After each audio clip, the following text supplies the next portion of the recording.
જય શ્રી કૃષ્ણ, જય ગૌ માતા. હવે જો ગુંદાની સિઝન આવી ગઈ છે, તો હવે ગુંદાનો સંભારો કેમ કે બનતો રહે ઘરે ઘરે.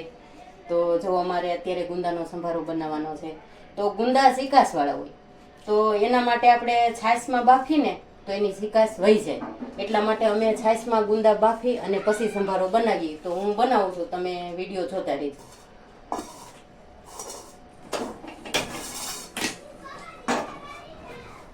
આ છાશ નાખી બુટી થઈને એટલી છાશ નાખવાની ગુંદામાં, અને ગુંદામાં આ રીતના ગુંદા રાખવાના.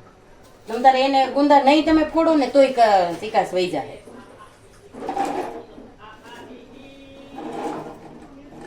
આ રીતના એટલી બુટબુટા હોય ને છાશ તો હાલે. જો ગુંદા બફાઈ ગયા છે, જુઓ 10 મિનિટ થઈ ગુંદા બફાતા.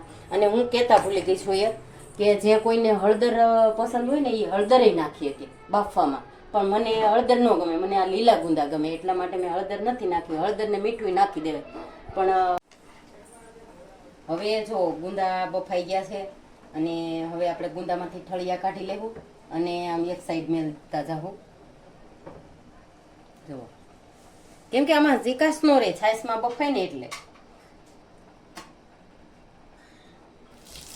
હવે જો મેં રાઈ જીરું નાખી દીધા છે અને આ ગુંદા નાખી દઉં.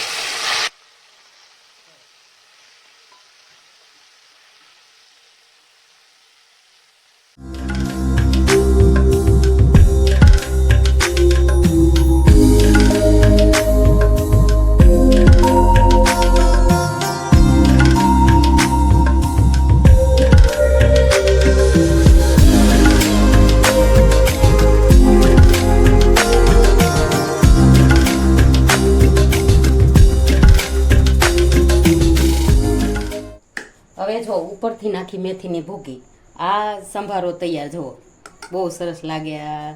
જ્યાં સુધી ગુંદા 1 મહિનો રહે ને પણ રોજ સંભારો કરીને તો ખાતા ન ધરાય.